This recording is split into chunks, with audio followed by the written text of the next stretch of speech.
Are you ready to have more time? Have you always thought about hiring a virtual assistant but don't know where to start? Hey Girl Friday is the solution you're looking for. Hey Girl Friday is a virtual assistant agency that connects top-tier virtual assistants to individuals and small businesses.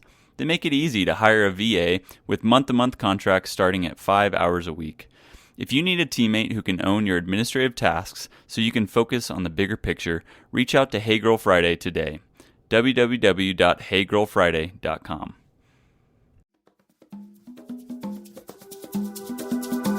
Today on CityCast Denver, is Denver really unsafe, or are some candidates for mayor just wanting us to believe that it is?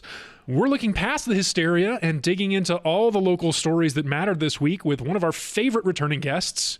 Plus, what's the problem with dog poop? The poop or the complaining? Today is Friday, March 10th. I'm Paul Caroli, and here's what Denver's talking about.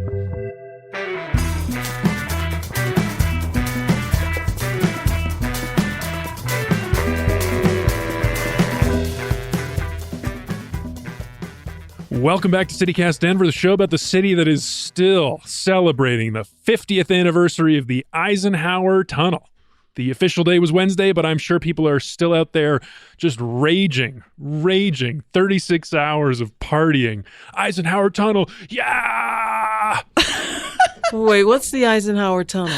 It's that big tunnel on I-70. It's the tunnel you have to go through to get to the mountains, Joanne. Okay. Wow. The tunnel we I all don't go go to the yourself mountains. out.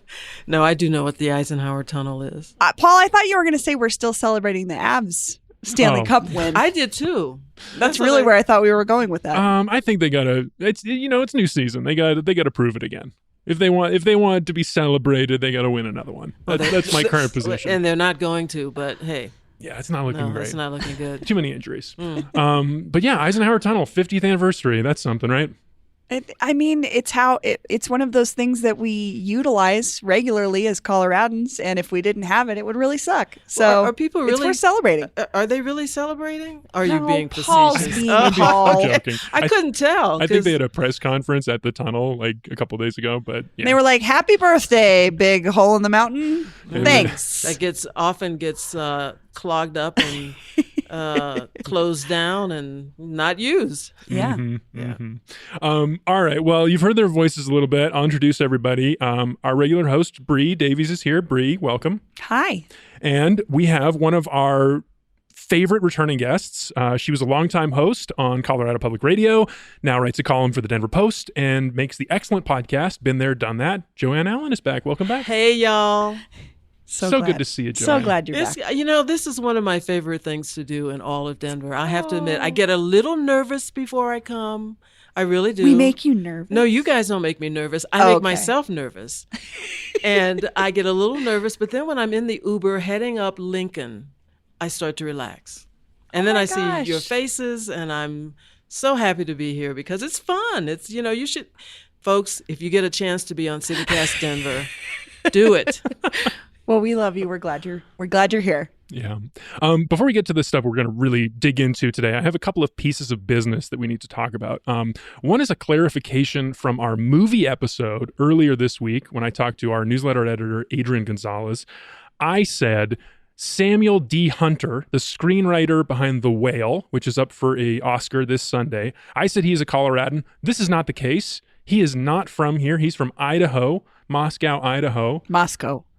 Really? I believe so. I've played there one time. I played a Moscow. house show there one time. I'm pretty sure they say Moscow. Okay. Well, that's good to know. He does have that Colorado connection where that play was workshopped at DCPA back in 2011. But if you preferred one of those other movies, feel free to cheer against him. I do want to shout out our sister podcast out there in Idaho's CityCast Boise.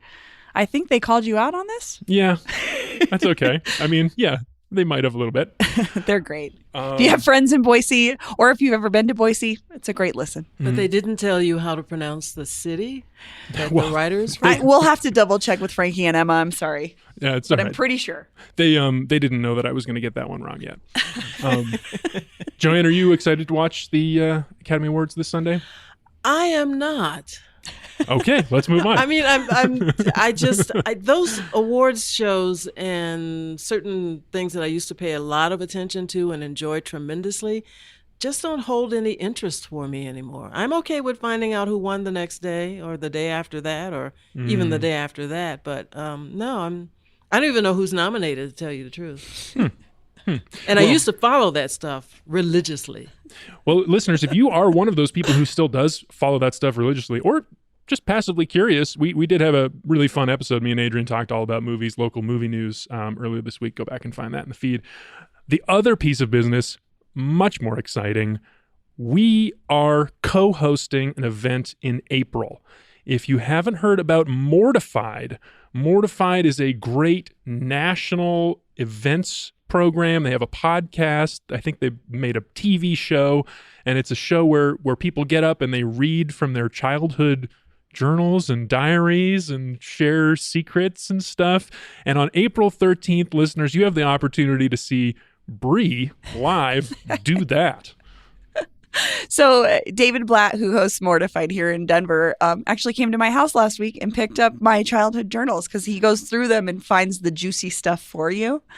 And I am terrified and excited to see what I'm going to be reading out loud to our Denver audience. I would love to see you all out there. It's at the Oriental Theater, April 13th. I was, as you can imagine, an extremely dramatic teenager. So I can't wait to hear it's going to be some good stuff. It's oh my goodness. He's not telling you what you're going to read? Well, right before we'll do a practice run, we'll do a run through, but he helps you kind of pick the things that he thinks would be most fun. Can you veto him? I'm sure I If it's too much? can. I mean, I'm not worried. I gave them to him. So I know. You know it's in there. I also gave him a book of songs and poems I wrote that are horrendous. Hopefully I'll get to read some of those from my 13-year-old self. The early 90s for Bree Davies was a rough time, I guess, just being a teenager. But oh my goodness, folks, you got to go to that. That sounds so. Check out what Bree was like when she was a preteen and teenager. So dramatic. But listeners, we need your help too. Do you, dear listener, have a hilariously angsty journal entry, poem, or letter that you wrote as a kid? If so, leave us a voicemail or email us a picture, and you might be featured on the podcast and win a pair of tickets to see Bree do the same. Angsty. Mm-hmm. I want angst. I want cringe. Yes, please. The more ridiculous details, the better. And if there's a Denver twist on it, like maybe a Casa Bonita story, that would be you might have a better chance of winning.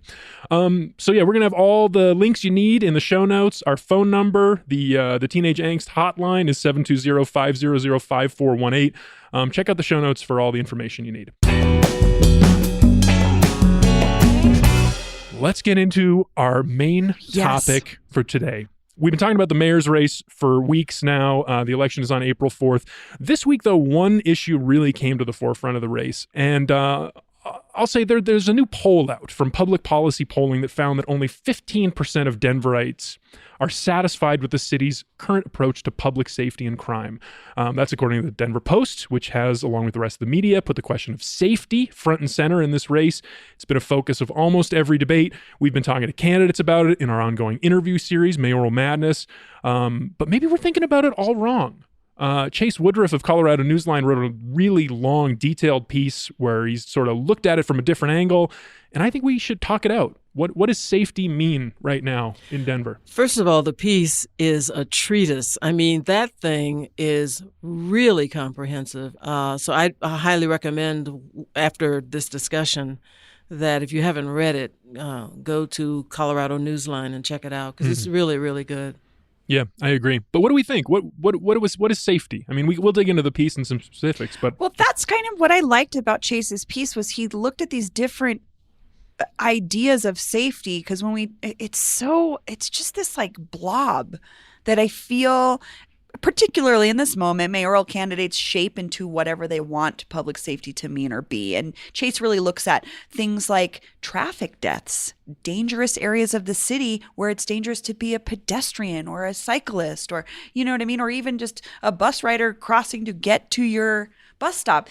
He doesn't just look at theft and murder rates. And these are all part of this conversation, but I appreciated that he expanded the definition of safety in a way that I've actually not seen a lot of candidates do. Molly McKinley from Denver Streets Partnership is quoted heavily in here. She does a great job of it. They are always railing on this. We have to talk about public safety when it comes to pedestrians and traffic. But I'm disappointed reading this. I'm disappointed in what I haven't seen on the campaign trail. Well, it's extremely difficult to define safety because safety depends on who you are. There are folks who feel unsafe just simply passing a homeless encampment. I don't feel unsafe. And there are people who feel super safe if they pass a couple of police cars and officers. I don't necessarily. I feel a little less safe in thoughts that they, might say something to me or demand something of. So it's tough to wrap your arms around what safety really and truly is. Therefore, you have to look at it, I think, as a huge definition, a definition that encompasses everything that makes different communities feel safe or not safe. So you picked a tough one to talk about because I don't know how the 17,000 candidates who are running for mayor can really give us a sense of what they would do or how they would be or who would they listen to. I don't know. It just feels like this amorphous blob that's difficult. Now, I'm not saying let's not tackle it or deal with it. My head explodes sometimes when I think about these issues. Well, there's this push and pull, too, with a lot of the candidates in particular about more police, less police, different types of police. We hear this, quote, community policing conversation, which I think is very complicated and nuanced in a way that is not actually being addressed because community and policing, to me, don't always go together. I loved in this piece, Chase talked to Alex Landau, who is co-director of the Denver Justice Project. His story has been pretty well known, but he had a situation where he was beat by 3 white police officers. He's a man of color. But his quote is, "The image of red and blue lights and a badge and a gun and impunity to the criminal justice system is a PTSD trigger for me." And that is a mirrored experience for many community members, Black, Brown, Indigenous, even lower income white. So I'm with him in that, I don't know if we're on the same page about what safety means. I've heard a lot of candidates talk about extension of the STAR program, which we've talked extensively about on this show. I'm a huge supporter of expanding the STAR program. And that's the program where 911 responders are, instead of police, the city's sending mental health clinicians. Yeah. Yes. Because what we found, and the data will show, a lot of folks call 911 in situations where they don't need police. They just need help. Yeah. And so I don't know. I'm with you, Joanne. It's huge. It's amorphous, but it needs to be dealt with. And I don't know how. I agree. It's hard. Well, a lot of folks are freaked out about car thefts in Denver. And that is really and truly a big to-do because even when I just go on I think it's called Neighborhood Next or Next Neighborhood app. Nextdoor, thank you, app. That's all I see. Yeah. That's a lot of the I avoid that app for that reason. And, I'm starting to avoid it because I thought, okay, I get it. And I'm sorry your car was stolen. But that is, in fact, a big, big issue that I do think need to be addressed because many of the cars that are stolen are cars that are, or parts taken from those cars are cars that are $2,000 or less, I think, in value. Who do they belong to? It's not going to be somebody living in Cherry Creek North, which some of my best friends live in Cherry Creek North, but it's going to be people who really can ill afford to lose their vehicle. Yeah. So I think that issue knows no boundaries. That issue knows no delineations in terms of who you are. But another thing that I think a lot of people feel and are concerned about is just general felonies.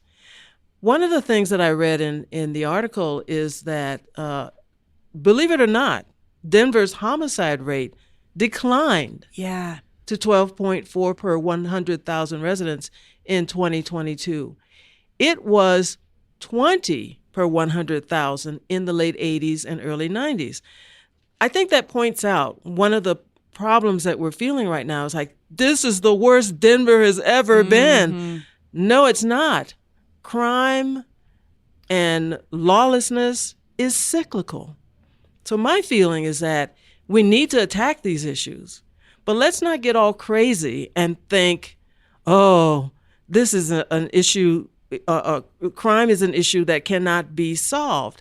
It comes and goes, much like race relations and poverty and all kinds of things. We need to work on those things, but let's not get caught up into thinking it is the worst I've ever been. Yeah, it's ever been. Mm-hmm. I think it's it's a hard problem for the reasons you all have laid out, but that like perception issue is where I landed on this is what does safety mean to different people? And like the cyclical nature of crime and violence and the perception problems and the media problems. I came to it like, I don't know that this needs to be that big of a priority. I mean, 88 people dying of violent crimes is awful. Each one of those is a tragedy, but maybe the mayor should be focusing on like emphasizing the great things about our city. Like maybe the priority should be economic development more than crime regulations or the STAR program, or I don't know. Bree, do you think that safety should be the priority? I think it's you're saying what I think is really the biggest problem is like safety is about perception. Mm-hmm. To me, safety and security are kind of an illusion. They are what we want them to be. It's like when you see a locked door in an apartment building, that's an illusion of safety because I can walk up to it and someone will probably let me in.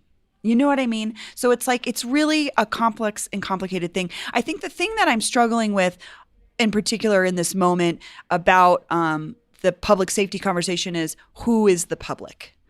Who is supposed to be safe?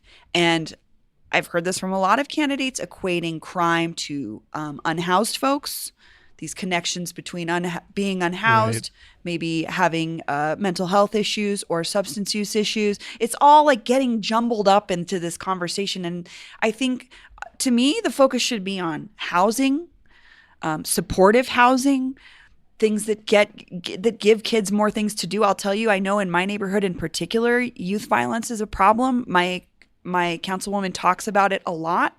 And she talks about how our kids need more things to do, places to go, supportive systems. You know, we're talking about schools closing in neighborhoods. I mean, there's all these things that our neighborhoods are lacking all of a sudden. And I think that should be the focus more than anything. But if we want to talk about that equating unhoused people to crime, house people.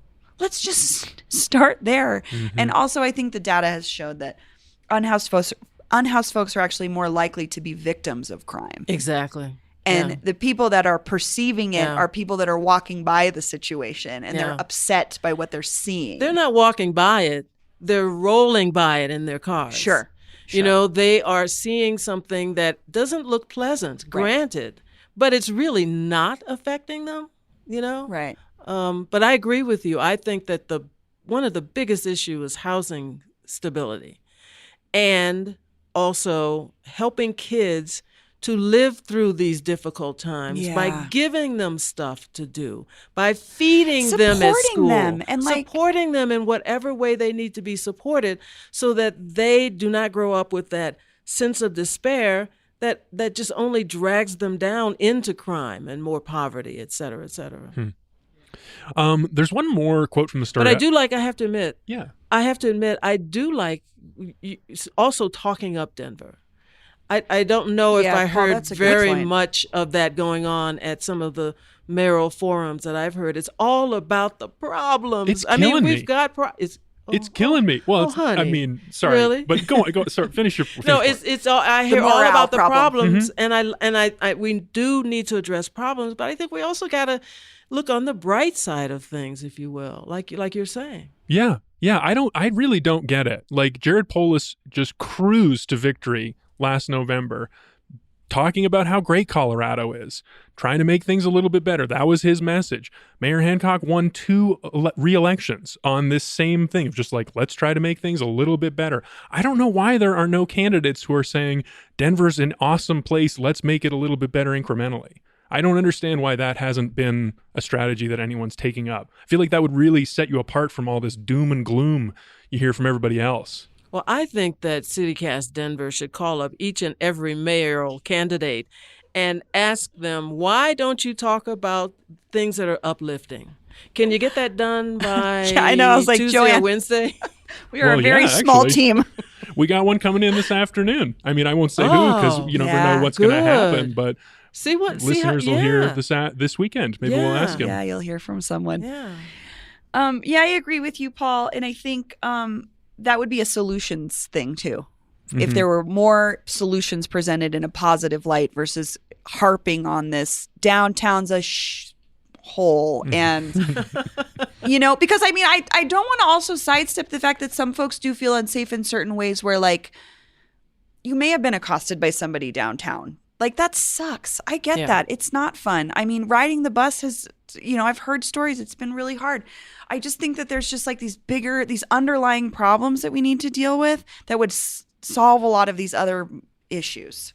It's really like supporting people and figuring out better ways to get folks into secure, safe housing and programs that could maybe help them with mental health issues and all these other things. I also wonder, and this is really pie in the sky, if it would be a good idea if we had two mayors. Someone who is the traditional politician who knows how to get certain things done, et cetera, et cetera. And then another person who is really focusing on the true needs, not the wants, but the true needs of communities that are downcast now. Interesting idea. I mean, we could see that in someone's cabinet if they are elected and they choose to maybe hire one of the other candidates to be that liaison it's a possibility. Or maybe we take on more of like the British government system where they have a head of state, but then they have a head of government. So you have the royal who's like in charge of inspiring the nation, but then you have the person who's like actually just like signs the papers and makes the decisions and stuff. Well, I a couple of months or so ago, I would have said Charles was available, but he's now the top dude there. But it sometimes feels like what a mayor has to do is too much for one person to be really and truly where the buck stops. Just want to make one more point and come back to this conversation about traffic and public safety. Since Hancock has been in office, they've implemented this Vision Zero project, which was supposed to cut down on traffic deaths, and it's actually increased. So that's something right there that could be done immediately. When we talk about city budgets, maybe where we put that money. The public safety money, maybe some of it needs to go into making, bus lanes or making these wider pedestrian crossings, these safer, you know what I mean? These like not huge infrastructure changes, but like pretty minor changes that you could make to a lot of neighborhoods. Speed limits. I mean, really simple stuff. So I guess I say that because I want folks to think about public safety as a wider spectrum than just what you think about when you think about crime. Yeah. And for reference, the data backs that up. This is according to Chase's piece, but Denver recorded 88 homicides in 2022 and 82 traffic deaths. Yeah. That's pretty comparable. Pretty similar. Yeah. Wow. I must have read that, but I for some reason, I'm almost hearing that for the first. That's amazing. That it's that close, yeah. Yeah. Based on how people talk about these nobody's things. Talking about that as like these being similar problems that are leading to terrible outcomes and how we could do some sort of harm reduction approaches, making it easier and safer for pedestrians to exist in this city, for cyclists, for, for everybody. All right, well, we're going to keep emphasizing the positives and talking about safety, whatever that means. But for now, we're going to take a quick break and move on to a very fun conversation, something else entirely. All right, and we're back. For this second segment today, I want to start with a voicemail we got recently from a listener. Hey, y'all, long-time listener, first-time caller. Wanted to know, I'm Daniel from Stones Lake area. I wanted to know, I've been noticing a lot more people just, like, not picking up after their dogs. I want to know, like, what's up? Like, why are people feeling the need to, just not take care of their neighborhoods? Yeah, I want to know your thoughts and opinions on it. Thanks. Great job with the show, y'all. Take care. Bye. Well, thank you, Daniel. Thank you, Daniel. For calling in. Also, I'm with you on this, and Joanne is so with you. She just wrote an op-ed about it for the Denver Post. Joanne. I am feeling this, yes. It makes me really mad to see someone not pick up their dog's poop when it is just so easy to do. Now, some of my best friends are dog owners. I don't own a dog myself, but I learned how to love dogs and actually lived with one a few years ago. My roommate had a dog named Josh, a sweet little Springer Spaniel, who I just began to adore to the point of where it didn't bother me to help him be a good doggy citizen by picking up his poop, no matter what it looked like or felt like or smelled like. I picked it up because I felt that was my responsibility to be a good and true lover of this dog, to do my civic duty and pick up poop. I agree that more and more people seem not to be doing it. And I don't know if this is a post-pandemic thing. Oh, no. Or just what's going on. I wrote a similar op-ed to yours probably 7 or 8 years ago, Joanne, and the problem was still the same. So it's coming back around. Yes. Is it worse than 7 or 8 years ago? Or it feels like it's been consistently a problem to me. And you know, the thing that really kills me is when I see somebody who's walking a dog on a leash and there's a plastic bag tied on the leash, and they still don't pick it up. That is wild, you know, to me. Or there are free bags within sight of the dog. I regularly fill the free bag thing at my park with plastic bags because I'm such a freak about picking up your dog poop. Like, you got to do it. Yeah. I think that the struggle I have is I try to get into the psychology of the person that doesn't pick up the poop, and I cannot figure out, is it like you think you're better than everybody else and you don't have to pick up your poop? Are you someone whose mommy did everything for them, so you think somebody else is going to come along and pick up the poop? Or are you just like a brazen jerk? Like, why would you do that? Let me lay out a situation for you here. Please, Paul. Because I've been thinking about this. Please, Paul. So you're walking your dog. Your dog's doing its business. You get a call. Your mom's in the hospital. Emergency surgery. Paul. You got to run to the hospital. You can't stop and pick up the poop before you do that? No time. Not a priority. Doesn't that stuff happen? I mean, Speak if to that was person. The case, doesn't stuff come up? Like, what? Who cares about those dog are the poop? people I'm concerned about because Joanne sees them. That's what I love is in your piece you talk about seeing and like confronting I people. actually see them, and I have 3 categories in which people respond. Whenever I feel safe enough, and I have to admit, I don't speak to everyone, but when I feel safe enough to ask, why aren't you picking up your dog's poop? And this is what has made me ask it less and less, is there's either the reaction of they are angry and threatening, or they're shy and act sheepish and come up with some really ridiculously silly excuse, or they just simply ignore me. I can be talking to them and they just are, it's like I'm not there. So I don't know how to reach people to make them, because everyone that I reach or have reached out to, they still don't pick it up. The thing that I think about is we have to know these people.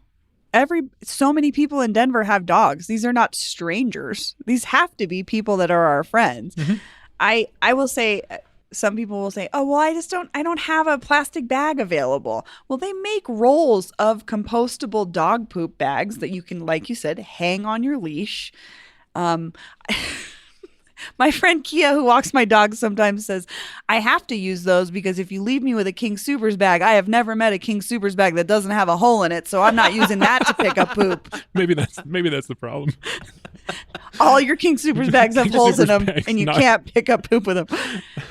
But yeah, it just feels like it's like a shared space decency thing. It kind of reminds me of when you have roommates and somebody doesn't do the dishes, and everybody's like, I wonder who it is. Well, you all look at that person. It's like they're in the park with us. They're the same people. I am a dog owner. I remember one time when I didn't have a bag because my dog pooped 3 times on a walk. Yeah.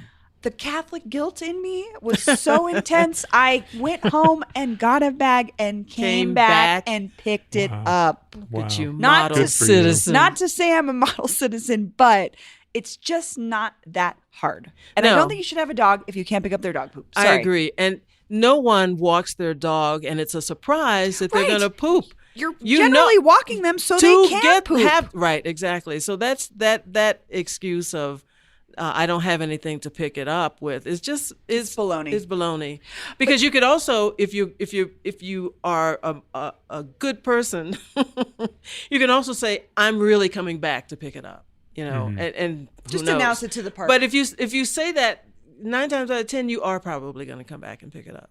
I want to bring up something you talked about in your piece, though, which is like the sort of biohazardous nature of poop. Is like we shouldn't have poop out in the world because it's not good for people, pets, kids. Carries around a lot of bacteria. It's disgusting. I remember, probably 5 or so years ago, we had a dog park in Denver closed by the city because people wouldn't pick up their dog poop at the dog park. It became such a biohazardous waste situation that they had to close the freaking park that the city had created for your dogs. So let's talk about the bacteria stuff here. Why is it concerning to you, Joanne? Well, there are parasites in bacteria that can stay in the soil for years. Gross. Yes, which means pets and children who play outside, and others are at risk of contamination. There's heartworms and tapeworms and hookworms and all kinds of worms in that excrement, which obviously no one really wants to ingest at any point by it getting on their hands or just accidentally on their clothing or whatever. And some people think that dog poop is a fertilizer. Oh, no. It's not. No. Cow manure is a fertilizer because cows eat plant material. Dogs eat all kinds of stuff and not so great stuff, and that's what is in the dog's leavings.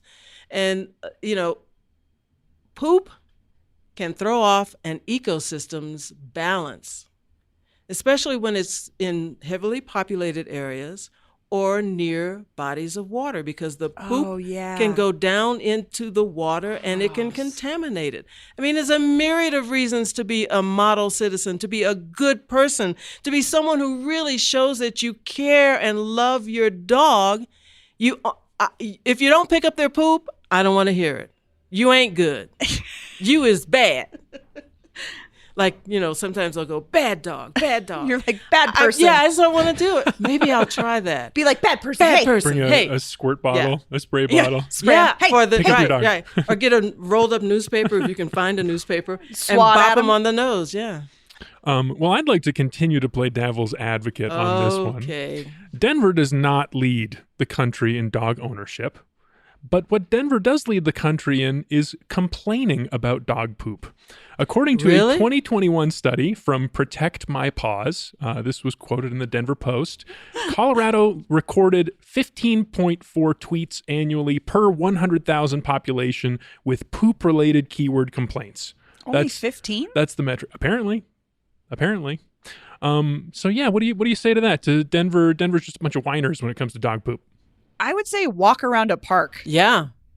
Get out of your car. That's what I would say. Walk around your neighborhood. Yeah. Some neighborhoods are worse than others, for Yeah. sure. I was a dog walker for a long time and a dog sitter, and I saw so much poop. Like, just stray. That would be my response, Paul. Yeah. Go outside of your house. Yeah, and I live in a large apartment building, and we have just a little strip of grass, very little strip of grass. It is full all the time. The poor super in my building has to clean that all up. And there are bags there, disposable, biodegradable bags, and a waste can. So how hard And is you it? just, it's not hard. It's not difficult. But I also wanted to say that we have a lot of dogs in this city. Mm-hmm. We have more dogs than children. Mm-hmm. The Parks Department I'm not says surprised. that Which is crazy. I mean, people love dogs. there are about here. 158,000 dogs and about 140,000 children. Now, I see children all the time. So I'm thinking, wow, there are more dogs than these little creatures that are running around. Uh-huh. Yeah. I believe it. Yeah, I believe it too. You cannot go for a decent walk in any park, especially in the grassy area, and not encounter not just goose poop, but lots of dog poop. So if you're one of these people who doesn't pick up your dog poop, I want to hear why. Yeah. You can leave us an anonymous voicemail, 720-500-5418, and explain to Joanne and I why you are not inclined to be a responsible adult and pick up after your animal. And leave your address. And I will bring a bunch of Boomhauer's poop over to your house. That's a good idea, Brie. I look forward to hearing those anonymous voicemails. I do too. I want to know because it's just so annoying. What is wrong with you? What is wrong with you? I am baffled. All right. I think that's plenty of poop talk for today. We've got to take one more short break, but then, ladies and gentlemen, the weekend. What's up, weather fam? Rain or shine, I'm Andy Stein here with CityCast Denver weather. Hey, this weekend looking much better in terms of the temperatures compared to what we had earlier this week. Highs are going to be in the 50s to low to mid 60s both Saturday and Sunday. Sunday will be the cooler of the 2 days. We do have a couple of rain showers possible Saturday and Sunday. Those warm temperatures going to keep it all as rain. No snow in the forecast. But if you do head up in the high country, a couple of snow showers are going to be around. Overall, we are heading into our warmer months, so that means we will be talking about more showers and a little bit less about snow, but you do know that March and April are some of our snowiest months here. Hey, if you're looking for more weather coverage, go ahead and search for me on any social platforms. Just look for Rain or Shine. I'm Andy Stein, and you can find me. Enjoy the weekend. It's going to be pretty nice out there, but yeah, have that umbrella handy just in case you encounter one of those sporadic showers that's going to be moving on by. Y'all enjoy.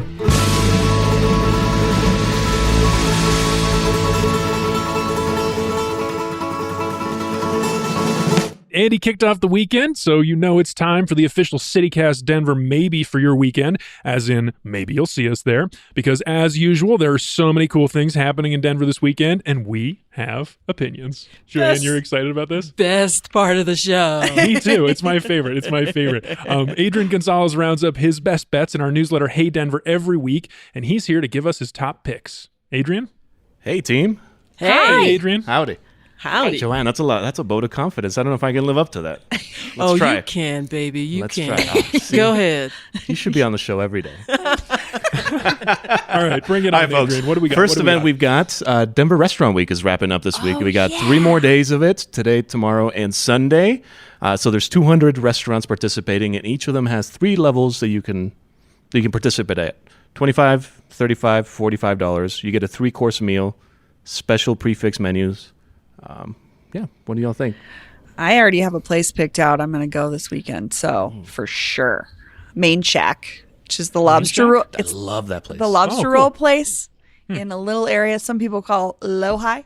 You get a lobster roll, you get chips, you get I think you get like a blueberry pastry for $35. Their rolls, I think, on their own are usually $35. So wow.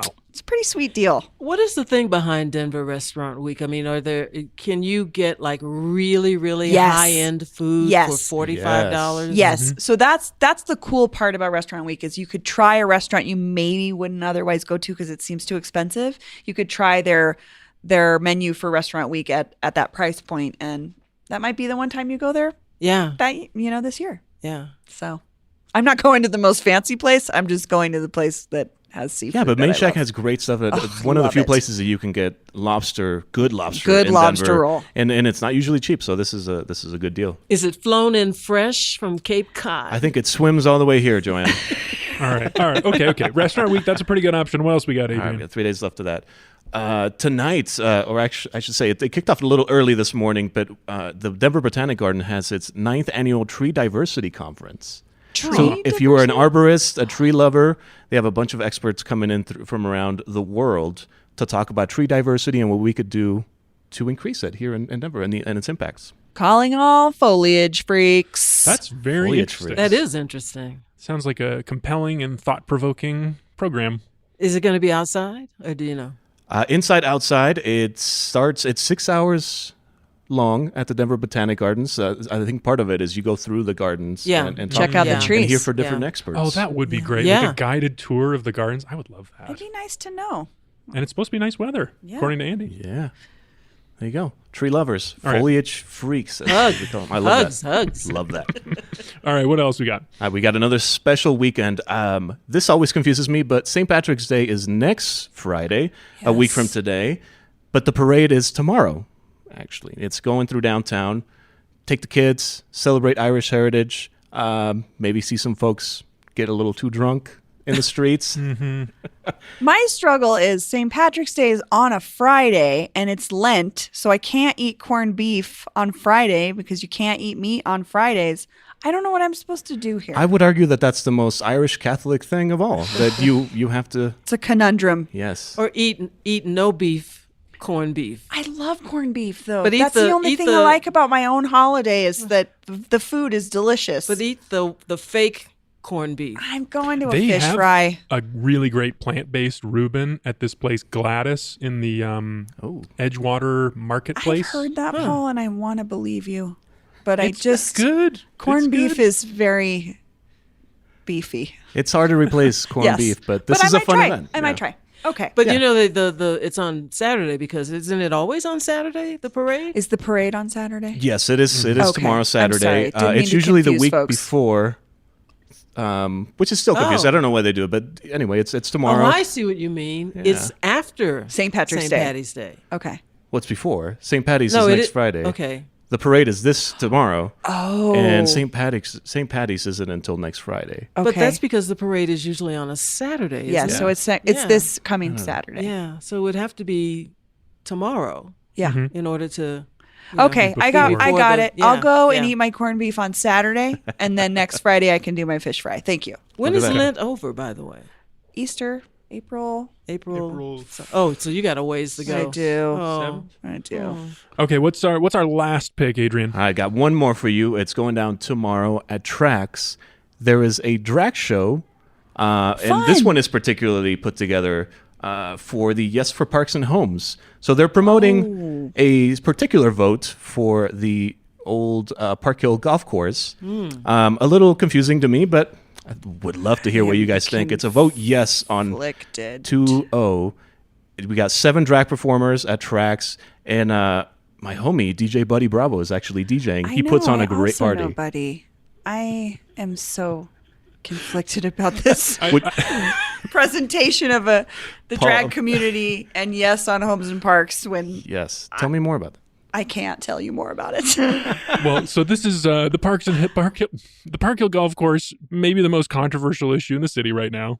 The question to redevelop it, it's going to be on the ballot in April, and we have world-class drag performers promoting it. I requested that we talk about this because I wanted to hear what you two think. I think it's absurd that this is happening and fascinating, and I would love to be there.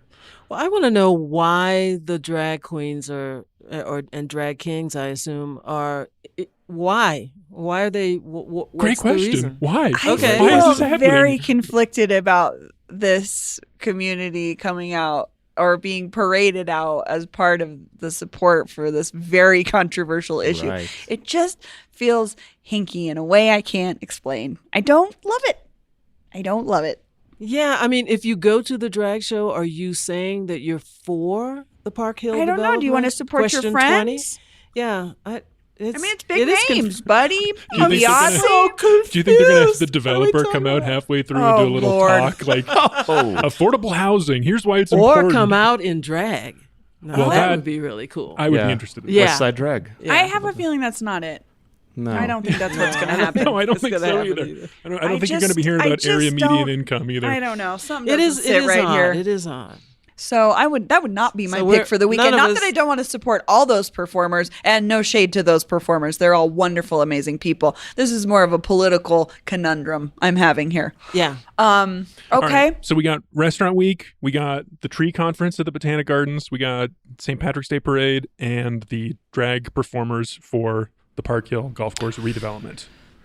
I'm really a restaurant week guy. I really want to try some stuff I haven't tried. I think for me, I mean, that drag show sounds incredibly interesting. I am not We don't have to pick that. We don't have to pick that one. Paul.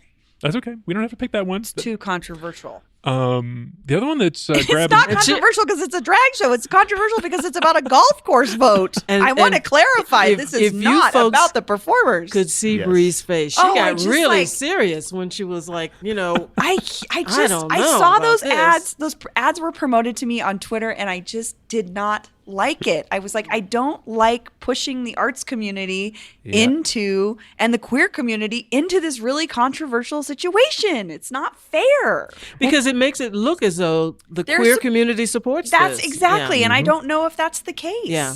Right. I can't speak for the queer community. I agree with you. I think that's not one. I think that's out. Okay. Paul, wait. No, that's okay. I'm not going to make a case for it. The tree conference is the other one that grabs me. Of course, the restaurant week and the St. Patrick's Day parade would definitely be fun. I have never been to the parade. Where are you landing? I've never been to the parade here. I've been to like the one in New York and a few other larger cities, which are always fun. But I'm not a big fan of huge crowds. Of drunk people. Yeah. I mean, that just doesn't do it for me. The parade usually is not full of drunk people. That's the Friday next weekend. I think the parade's usually families. It's early in the morning. Oh, is it? Okay. Yeah. It's a little less like wild party time. Okay. All right. But it is a big crowd. Yeah, I'm not too freaked out by a big crowd. I just don't like being in drunk crowds. But I like St. Patty's Day parade, but I think tree diversity is so different. Yeah, that's the one that I am feeling. All right, foliage, foliage freaks. Well, when you said it, I perked up. I was like, oh, wow. No, I do love the gardens programming. I'm with you. Okay, that's fair. Right. I'll roll along with you two in the tree conference at the Denver Botanic Gardens. Let's make like a tree and leave. Yeah. All right. Also, They also have a nice restaurant there, Offshoots. I always enjoy getting a meal there. So. And if some of it is going to be outdoors, that's going to be fun. Mm-hmm. Yeah. You know, and the next time you're at the gardens, you could just walk through and go, "Oh, I know what that is," and you start lecturing you get to be your a know-it-all. Yeah. Yes. Okay. Yes. All right, Deal. And there you have it, the official CityCast Denver maybe for your weekend, but there's way more where that came from. Adrian's got plenty more recommendations in our newsletter, Hey Denver, which you can subscribe to right now by texting Denver to 66866. Adrian, Bree, Joanne, that's the show. Thanks so much for joining me. Thank you. It's been real. Thanks, Paul. Thanks, Joanne, for coming back. And thanks, Adrian. Yeah, please ask me back again. Oh, always. Oh, we'll see you next month, Joanne. All right, okay. Bye, everyone. And that's all for the week here on CityCast Denver. Our producers this week were me, Paul Caroli, Aaron O'Toole, and JD Lopez. Adrian Gonzalez writes our morning newsletter, Hey Denver. Bree Davies is our host. Our music is by Los Mocachetes, with additional mixing by Tyler Lindgren. If you haven't already, subscribe to the show wherever you get your podcasts, follow us on Twitter at CityCast Denver, and tell a friend about us the next time you see them, especially if they don't pick up their dog's poop. You can sign up for our daily newsletter, Hey Denver, by texting Denver to 66866 and learn more about us at denver.citycast.fm. And keep your eyes on the feed. This weekend, we've got a couple more mayoral candidates to introduce you to, Kwame Spearman and Terrence Roberts, both super interesting people. Good conversations. Hope you enjoy it. Bye.